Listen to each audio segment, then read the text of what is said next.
ಹಳೆಯ ನೆನಪುಗಳ ಮೆಲುಕು, ಗುರುಗಳಿಗೆ ಗೌರವ ನಮನ ಹಾಗೂ ಮರೆಯಲಾಗದ ಸ್ನೇಹದ ಸಂಭ್ರಮಕ್ಕೆ ಕೋಲಾರ ಜಿಲ್ಲೆಯ ಶ್ರೀನಿವಾಸಪುರ ತಾಲೂಕಿನ ರೋಣೂರು ಸರ್ಕಾರಿ ಪ್ರೌಢಶಾಲೆ ಸಾಕ್ಷಿಯಾಯಿತು. ಶಾಲೆಯ 2002ನೇ ಸಾಲಿನ ಹಳೆಯ ವಿದ್ಯಾರ್ಥಿಗಳು ಹಮ್ಮಿಕೊಂಡಿದ್ದ ಗುರುವಂದನ ಹಾಗೂ ಸ್ನೇಹ ಸಮ್ಮಿಲನ ಕಾರ್ಯಕ್ರಮವು ಅತ್ಯಂತ ಅದ್ದೂರಿಯಾಗಿ ನೆರವೇರಿತು. ಶಾಲಾ ಆವರಣದಲ್ಲಿ ನಡೆದ ಈ ಸಮಾರಂಭಕ್ಕೆ ಆಗಮಿಸಿದ ನೆಚ್ಚಿನ ಶಿಕ್ಷಕರನ್ನು ಹಳೆಯ ವಿದ್ಯಾರ್ಥಿಗಳು ಹೂಗುಚ್ಛ ನೀಡಿ ಪಾದಪೂಜೆ ನೆರವೇರಿಸುವ ಮೂಲಕ ಆತ್ಮೀಯವಾಗಿ ಬರಮಾಡಿಕೊಂಡರು. ತಮ್ಮ ಬದುಕಿಗೆ ದಾರಿದೀಪವಾದ ಗುರುಗಳಿಗೆ ಭಕ್ತಿಪೂರ್ವಕವಾಗಿ ಗೌರವ ನಮನ ಸಲ್ಲಿಸಿದ್ರು. ಕಾರ್ಯಕ್ರಮದಲ್ಲಿ ಮಾತನಾಡಿದ ಶಿಕ್ಷಕರು, ಇಷ್ಟು ವರ್ಷಗಳ ನಂತರವೂ ವಿದ್ಯಾರ್ಥಿಗಳು ನಮ್ಮನ್ನು ನೆನಪಿಸಿಕೊಂಡು ಈ ರೀತಿ ಗೌರವಿಸುತ್ತಿರುವುದು ಹೆಮ್ಮೆಯ ವಿಷಯ. ಪ್ರತಿಯೊಬ್ಬರೂ ಜೀವನದಲ್ಲಿ ಉನ್ನತ ಸ್ಥಾನಕ್ಕೇರಬೇಕು. ಸ್ವಾರ್ಥಕ್ಕಾಗಿ ಬದುಕದೆ ಸಮಾಜದಲ್ಲಿ ಸಂಕಷ್ಟದಲ್ಲಿರುವವರಿಗೆ ಕೈಲಾದ ಸಹಾಯ ಮಾಡುವ ಮನೋಭಾವ ಬೆಳೆಸಿಕೊಳ್ಳಬೇಕು ಎಂದು ಕಿವಿಮಾತು ಹೇಳಿದರು. ಇದೇ ಸಂದರ್ಭದಲ್ಲಿ ಅಗಲಿದ ಸಹಪಾಠಿಗಳನ್ನು ನೆನೆದು ಅವರ ಆತ್ಮಕ್ಕೆ ಶಾಂತಿ ಕೋರಿ 1 ನಿಮಿಷ ಮೌನಾಚರಣೆ ಮಾಡಲಾಯಿತು. ದಶಕಗಳ ಬಳಿಕ ಒಂದೇ ವೇದಿಕೆಯಲ್ಲಿ ಸೇರಿದ್ದ ಸ್ನೇಹಿತರು ತಮ್ಮ ಕುಟುಂಬ ಸಮೇತರಾಗಿ ಭಾಗವಹಿಸಿದ್ರು. ಹಳೆಯ ಶಾಲಾ ದಿನಗಳ ತುಂಟಾಟಗಳು, ನೆನಪುಗಳನ್ನು ಹಂಚಿಕೊಳ್ಳುತ್ತಾ ಪರಸ್ಪರ ಕುಶಲೋಪರಿ ವಿಚಾರಿಸಿದ್ರು. ಬಹಳ ವರ್ಷಗಳ ನಂತರ ಗೆಳೆಯರೆಲ್ಲ ಒಂದೆಡೆ ಸೇರಿದ ಕಾರಣ ಶಾಲಾ ಆವರಣದಲ್ಲಿ ಹಬ್ಬದ ವಾತಾವರಣ ನಿರ್ಮಾಣವಾಗಿತ್ತು. ಕಾರ್ಯಕ್ರಮದ ಕೊನೆಯಲ್ಲಿ ಎಲ್ಲರೂ ಸಮೂಹ ಭಾವಚಿತ್ರಕ್ಕೆ ಪೋಸ್ ನೀಡುವ ಮೂಲಕ ಈ ದಿನವನ್ನ ಸ್ಮರಣೀಯವಾಗಿಸಿಕೊಂಡ್ರು. 25ನೇ ವರ್ಷಕ್ಕೂ ನಾವು ನಮ್ಮ ಪ್ರೀತಿಯ ಗುರುಗಳಿಗೆ ನಾವು ಗುರು ವಂದನೆಯನ್ನ ಸಲ್ಲಿಸೋಕೆ ಇಲ್ಲಿ ಸೇರಿದ್ದೀವಿ. ಆತ್ಮೀಯರೇ, ಇವತ್ತು ಶಿಕ್ಷಕ ವೃತ್ತಿ ಇದು ನನಗೂ ರೋಣೂರು ಹೈಸ್ಕೂಲ್ ವೇದಿಕೆ ಅಂತಂದ್ರೆ ನಮ್ಮ ಮಾಸ್ಟರ್ಗಳು ಹೇಳ್ದಂಗೆ ತುಂಬಾ ಧೈರ್ಯಕ್ಕೆ ಕೊಟ್ಟಿರ್ತಕ್ಕಂಥದ್ದು ವೇದಿಕೆ. ನನಗೆ ಅದು ಫಸ್ಟಿಂದನೂ ಹಂಗೆ ಬೆಳೆಸ್ಕೊಂಡು ಬಂದ್ಬಿಟ್ಟಿದೀನಿ. ಇಲ್ಲಿ ಗುರುಗಳು ಅಂತಂದ್ರೆ ನಾವು ಚಿಕ್ಕದಾಗಿ ಹೇಳಕ್ಕಾಗಲ್ಲ. ಆ ವೃತ್ತಿ ಅನ್ನೋದು ಒಂದು ಪವಿತ್ರವಾದ ವೃತ್ತಿ. ಗುರು ವೃತ್ತಿ ಅನ್ನೋದು ಶಿಕ್ಷಕ ವೃತ್ತಿ, ಇದು ಒಂದು ಪವಿತ್ರವಾಗಿರ್ತಕ್ಕಂಥ ವೃತ್ತಿ. ಇದು ಉದ್ಯೋಗ ಅಲ್ಲ, ನಾವು ಮಾಡಿರ್ತಕ್ಕಂಥ ತಪಸ್ಸು. ಗುರುವಿನ ಗುಲಾಮನಾಗುವವರೆಗೂ ನಮಗೆ ಸಿಗುವುದಿಲ್ಲ ಮುಕ್ತಿ ಅಂತ ಹೇಳ್ತಾರೆ. ಇಲ್ಲಿ ಗುಲಾಮ ಅಂತಂದ್ರೆ ದಾಸ್ಯನಲ್ಲ, ಗುರುವಿನ ಬಗ್ಗೆ ಇರ್ತಕ್ಕಂಥ ನಮಗೆ ಪರಮ ಭಕ್ತಿ, ನಂಬಿಕೆ ಅಂತ ಹೇಳಕ್ಕೆ ಇಷ್ಟಪಡ್ತೀನಿ. ಕಲ್ಲನ್ನ ಕಂಡರೆ ಶಿಲ್ಪಿಯ ನೆನಪು, ಹೂವನ್ನ ಕಂಡರೆ ತೋಟದ ನೆನಪಾಗತ್ತೆ. ಆದರೆ ನಮ್ಮೆಲ್ಲರ ಯಶಸ್ಸನ್ನ ಕಂಡರೆ ನಿಮ್ಮದೇ ನೆನಪು, ನಮಗೆ ನಮ್ಮ ಗುರುಗಳದೇ ನೆನಪು ಅಂತ ನಾನು ಈ ಸಮಯದಲ್ಲಿ ಹೇಳಕ್ಕೆ ಇಷ್ಟಪಡ್ತೀನಿ.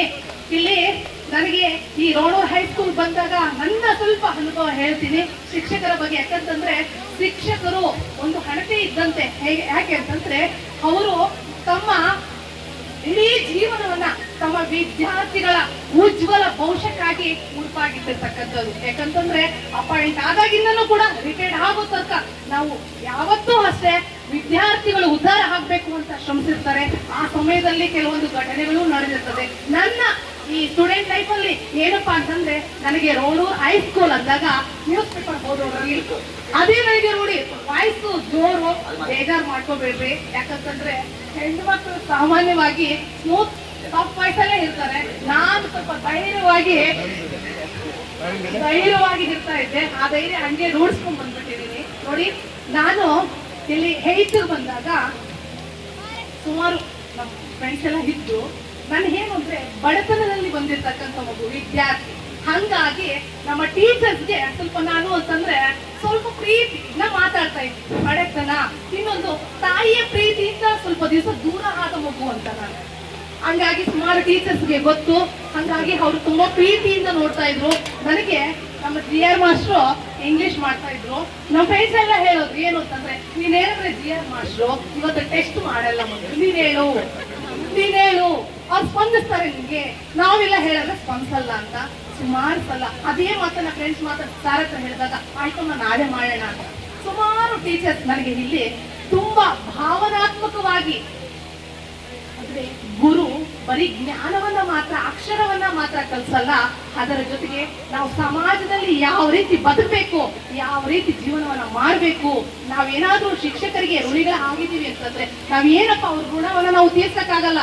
ಆದ್ರೆ ಏನನ್ನ ಕೊಡ್ಬೋದು ಅಂದ್ರೆ ಸಮಾಜದಲ್ಲಿ ಒಳ್ಳೆಯ ನಾಗರಿಕನಾಗಿ ಬದುಕತಕ್ಕಂಥದ್ದು. ನಾವು ಏನಾದ್ರು ತೀರಿಸ್ಬೇಕು ಅಂತಿದ್ರೆ ಆ ಒಳ್ಳೆಯ ನಾಗರಿಕನಾಗಿ ಜೀವನ ಮಾಡಿದ್ರೆ ಅದೇ ನಾವು ಶಿಕ್ಷಕ ವೃತ್ತಿಗೆ ಕೊಡ್ತಕ್ಕಂಥ ಮರ್ಯಾದೆ.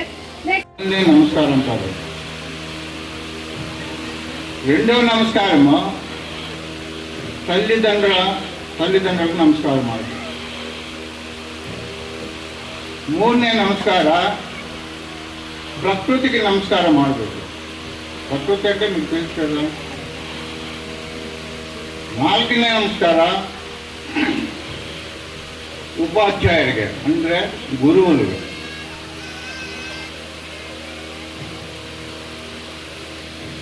గౌరవంగా ఈ జీవితం గడపాలంటే పరమాత్మని యొక్క కరుణతో జీవం సాధించాలి.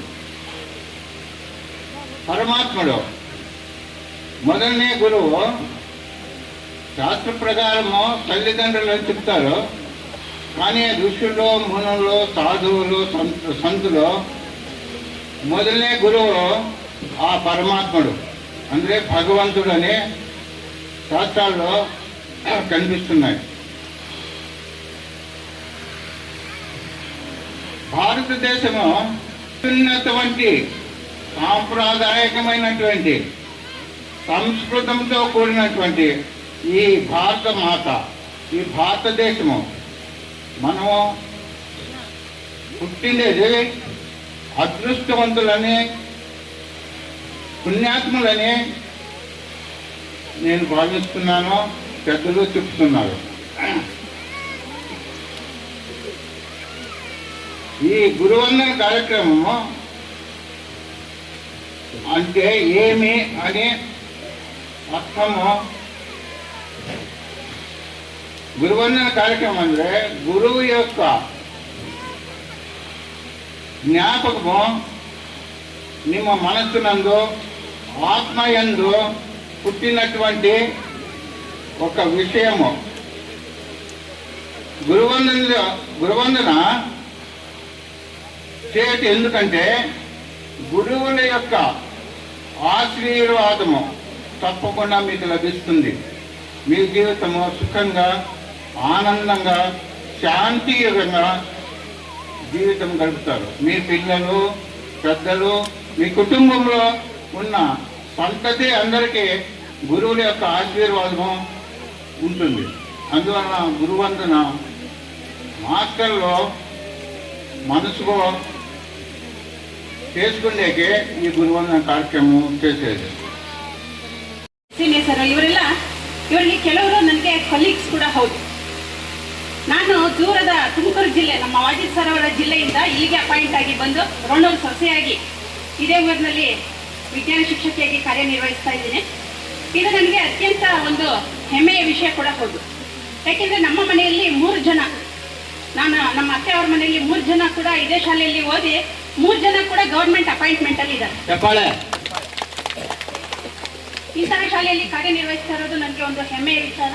ಜೊತೆಗೆ ನಾನು ಇಲ್ಲಿ 13 ವರ್ಷದಿಂದ ಕಾರ್ಯನಿರ್ವಹಿಸ್ತಾ ಇದ್ದೀನಿ. ಬೇರೆ ಕಡೆ ಮುದ್ವಾಡಿಯಿಂದ ನಾನು ಇಲ್ಲಿ ಟ್ರಾನ್ಸ್ಫರ್ ತಗೊಂಡು ಇಲ್ಲಿಗೆ ಬಂದೆ, ನಮ್ಮ ಊರು ಅಂತ ಹೇಳಿ. ಇಲ್ಲಿ ನಾನು ಕರ್ತವ್ಯ ನಿರ್ವಹಿಸೋದಕ್ಕೆ ನನಗೆ ಹಿರಿಯರು, SNV ಸರ್ ಇರ್ಬೋದು, ವಾಜಿದ್ ಸರ್, ಜಯಲ್ ಮೇಡಮು, ಇವರೆಲ್ಲ ತುಂಬ ಸಹಕಾರವನ್ನು ಕೊಟ್ಟರು. ನನಗೆ ಏನೋ ಗೊತ್ತಿಲ್ಲದೆ ಇರುವಂತಹ ವಿಚಾರಗಳನ್ನೆಲ್ಲ ನನಗೆ ಬಹಳಷ್ಟು ಹೇಳಿಕೊಟ್ರು. ಅವರಿಂದ ನಾನು ತುಂಬ ಕಲ್ತ್ಕೊಂಡಿದ್ದೀನಿ. ಜೊತೆಗೆ ಇಲ್ಲಿ ಕೊಲೀಗ್ಸ್ ಅಂತ ಏನು ಇದ್ರು, ಜೊತೆಗೆ ಈಗ ಕೂಡ ಅಷ್ಟೇ ಇಲ್ಲಿ ಒಂದು ಮನೆಯ ವಾತಾವರಣ. ಎಲ್ಲರೂ ಹೇಳಿದ ಹಾಗೆ ಇಲ್ಲಿ ಯಾವುದೇ ಬೇರೆ ಕಡೆ ಕೆಲಸದ ವಾತಾವರಣ ಇದ್ದಂಗೆ ಇಲ್ಲಿಲ್ಲ. ಎಲ್ಲ ಒಂದು ಕುಟುಂಬದ ಥರ ಕಾರ್ಯನಿರ್ವಹಿಸ್ತೀವಿ. ಯಾವುದೇ ಭಿನ್ನಾಭಿಪ್ರಾಯಗಳಿಲ್ಲ, ಜಗಳಗಳಿಲ್ಲ, ಒಳ ಏನು ರಾಜಕೀಯಗಳಿಲ್ಲ, ಏನೂ ಇಲ್ಲ. ನಾವೆಲ್ಲರೂ ಒಂದೇ ಅಂತ ಹೇಳಿ ಮೊದಲಿಂದಲೂ ಕಾರ್ಯನಿರ್ವಹಿಸ್ತಾ ಬಂದಿದ್ದೀವಿ.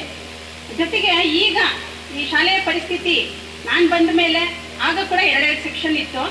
ಇತ್ತೀಚಿನ ದಿನಗಳಲ್ಲಿ ನೋಡ್ತಾ ಇದ್ರೆ ಸಿಂಗಲ್ ಸೆಕ್ಷನ್ಸು, ಕನ್ನಡ ಮೀಡಿಯಮ್ಮು. ಸಾಮಾನ್ಯವಾಗಿ ಯಾಕೆ ಅಡ್ಮಿಷನ್ಸ್ ಕಡಿಮೆ ಅಂತ ನಾವು ಅನಲೈಸ್ ಮಾಡಿ ನೋಡಿದಾಗ ತುಂಬ ಪೇರೆಂಟ್ಸು ನಿಮ್ಮ ಹತ್ರ ಇಂಗ್ಲೀಷ್ ಮೀಡಿಯಂ ಇಲ್ಲ, ಅದಕ್ಕೆ ನಾವು ಸ್ಟೂಡೆಂಟ್ಸ್ನ ಸೇರಿಸ್ತಾ ಇಲ್ಲ ಅಂತ ಒಂದು ಮಾತು ಬರ್ತಾ ಇದೆ. ಅದಕ್ಕೆ ಅದು ನಮ್ಮ ಕೈಲಿಲ್ಲ. ನಾವು ಇಂಗ್ಲೀಷ್ ಮೀಡಿಯಂ ನಾವೇ ಸ್ಟಾರ್ಟ್ ಮಾಡೋಕ್ಕಾಗಲ್ಲ. ಅದಕ್ಕೆ ಗೌರ್ಮೆಂಟ್ ಪರ್ಮಿಷನ್ ಬೇಕು. ಗೌರ್ಮೆಂಟ್ ಪರ್ಮಿಷನ್ ಬೇಕು ಅಂತ ಹೇಳಿದ್ರೆ ಸ್ಟ್ರೆಂತ್ ಬೇಕು. ಹಾಗಾಗಿ ಸ್ವಲ್ಪ ಹಿನ್ನಡೆ ಆಗಿದೆ. ಆದರೆ ಒಂದು ಖುಷಿಯ ವಿಚಾರ ಏನು ಅಂದರೆ ನಮ್ಮದು ಪಂಚಾಯತ್ ಹೆಡ್ ಕ್ವಾರ್ಟ್ರು ಹೋಬಳಿ ಹೆಡ್ ಕ್ವಾರ್ಟರ್ ಆಗಿರೋದ್ರಿಂದ ಈ ವರ್ಷದಿಂದ ಪ್ರೈಮರಿ ಶಾಲೆಯಲ್ಲಿ ಇಂಗ್ಲಿಷ್ ಮೀಡಿಯಂ ಸ್ಟಾರ್ಟ್ ಆಗಿದೆ. ಸ್ಟ್ರೆಂತ್ ಎಷ್ಟಾದರೂ ಇರಲಿ, ಒಂದು ಅಡ್ಮಿಷನ್ ಆದರೂ ಸಾಕು, ಇಂಗ್ಲಿಷ್ ಮೀಡಿಯಮ್ಮು ನಡೀತಾ ಹೋಗುತ್ತೆ. ಹಾಗೆ ಮುಂದಿನ ದಿನಗಳಲ್ಲಿ ಸ್ಟ್ರೆಂತ್ ಸ್ವಲ್ಪ ಇಂಪ್ರೂವ್ ಆದರೂ ನಮ್ಗೆ ಹೈಸ್ಕೂಲ್ ಕೂಡ ಇಂಗ್ಲಿಷ್ ಮೀಡಿಯಂ ಬರುತ್ತೆ. ನಾವೆಲ್ಲ ಅಫಿಷಿಯಲ್ಸ್ ಹೇಗೆ ಅಂದರೆ ಋಣಾನ್ ಬಂದ ಅಂತ ನಾನು ನಂಬ್ತೀನಿ. ಯಾವುದೋ ಋಣದಿಂದ ಇಲ್ಲಿ ಬರ್ತೀವಿ, ನಮಗೆ ಋಣ ಎಷ್ಟು ದಿನ ಇರುತ್ತೋ ಅಷ್ಟು ದಿನ ಕಾರ್ಯನಿರ್ವಹಿಸ್ತೀವಿ. ಪ್ರಮೋಷನ್, ರಿಟೈರ್ಮೆಂಟ್ ಏನೋ ಒಂದಾದರೆ ಇಲ್ಲಿಂದ ನಾವು ತೆರಳ್ತೀವಿ. ಆದರೆ ಇದು ನಿಮ್ಮೆಲ್ಲರ ಶಾಲೆ, ನಮ್ಮೆಲ್ಲರ ಶಾಲೆ, ನಮಗೆಲ್ಲ ಬದುಕನ್ನು ಕೊಟ್ಟಿರುವಂತಹ ಶಾಲೆ. ಈ ಶಾಲೆ ಚೆನ್ನಾಗಿರ್ಬೇಕು ಅಂದರೆ ಈ ಶಾಲೆ ಉಳಿಬೇಕು. ಯಾಕೆಂದ್ರೆ ಈ ಶಾಲೆಗೆ ಭವ್ಯವಾದಂತಹ ಇತಿಹಾಸ ಇದೆ. ಆ ಪರಂಪರೆ ಹಾಗೆ ಮುಂದುವರ್ಕೊಳ್ತಾ ಹೋಗ್ಬೇಕು. ಶಾಲೆ ಮುಚ್ಚೋದು ಅಂತ ಹೇಳಿದ್ರೆ ಅದು ಇಡೀ ಒಂದು ಪರಂಪರೆಗೆ ನಾವು ತೆರೆ ಎಳ್ದಂಗೆ. ಆ ಕೆಲಸ ಆಗೋದು ಬೇಡ. ಈ ದುಸ್ಥಿತಿಯಿಂದ ನಮ್ಮ ಶಾಲೆ ಆದಷ್ಟು ಬೇಗ ಹೊರಬರಲಿ. ಅದಕ್ಕಾಗಿ ನೀವೆಲ್ಲ ಸಹಕರಿಸ್ತೀರಿ, ಮಕ್ಕಳನ್ನ ಅಡ್ಮಿಷನ್ ಮಾಡಿಸ್ತೀರಿ. ನಮ್ಮ ಮನೆಯಲ್ಲಿರೋ ಮಕ್ಕಳಲ್ಲದೆ ಇದ್ರು ಕೂಡ ಸ್ವಲ್ಪ ಅಕ್ಕಪಕ್ಕದಲ್ಲಿ ಗೈಡ್ ಮಾಡಿ. ಈಗ ಕೆಲವರೆಲ್ಲ ಪ್ರೈವೇಟ್ ಶಾಲೆಗಳಿಗೆ ಕಳಿಸ್ಲೇಬೇಕು ಅಂತ ಅದೇನೋ ಒಂಥರ ಫಾಲ್ಸ್ ಪ್ರೆಸ್ಟೀಜ್ ಅಂತ ನಾನು ಅನ್ಕೊಂಡಿದ್ದೀನಿ. ಸಾಧ್ಯ ಇಲ್ಲದೆ ಇದ್ರೂ ಕೂಡ ಏನೋ ಕಷ್ಟಪಟ್ಟು ನಾನು ಫೀಸ್ ಕಟ್ತೀನಿ, ಸೇರಿಸ್ತೀನಿ, ಆ ಥರ ಒದ್ದಾಡ್ತಾ ಇರ್ತಾರೆ. ಸರ್ಕಾರಿ ಶಾಲೆ ಅಂದರೆ ಯಾವುದಕ್ಕೂ ಕಮ್ಮಿ ಇಲ್ಲ. ಎಲ್ಲ ವಿಚಾರಗಳಲ್ಲಿ, ಹಲವಾರು ವಿಚಾರಗಳಲ್ಲಿ ಬೇರೆ ಪ್ರೈವೇಟ್ ಶಾಲೆಯಲ್ಲಿ ಇಲ್ಲದೆ ಇರುವಂತಹ ಅನುಕೂಲಗಳು ಇಲ್ಲಿದೆ. ಕನ್ನಡ ಮಾಧ್ಯಮ ರಿಸರ್ವೇಷನ್ ಕೂಡ ಸಿಗುತ್ತೆ ಮಕ್ಕಳಿಗೆ ಅಪಾಯಿಂಟ್ಮೆಂಟ್ ಟೈಮಲ್ಲಿ.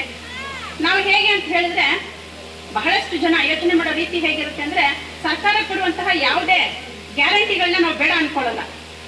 ಆದರೆ ಸರ್ಕಾರಿ ಶಾಲೆಗೆ ಸೇರಿಸಬೇಕಾದ್ರೆ ಮಾತ್ರ ಸ್ವಲ್ಪ ಮೂಗು ಮುರಿತೀವಿ. ಹಾಗೆ ಆ ಒಂದು ಭಾವನೆ ತೊಲಗಿ ನಮ್ಮ ಶಾಲೆಯಲ್ಲಿ ಫಸ್ಟ್ ಸ್ಟ್ರೆಂತ್ ಇಂಪ್ರೂವ್ ಆಗಲಿ. ನಿಮ್ಮ ಥರನೇ ನಮ್ಮ ಕೈಯಲ್ಲಿ ಬರುವಂತಹ ಮಕ್ಕಳು ಕೂಡ ಒಳ್ಳೊಳ್ಳೆ ಸಾಧನೆಯನ್ನ ಮಾಡಿ ಅವರು ಜೀವನದಲ್ಲಿ ಮುಂದೆ ಬರಲಿ ಅಂತ ಹಾರೈಸ್ತಾ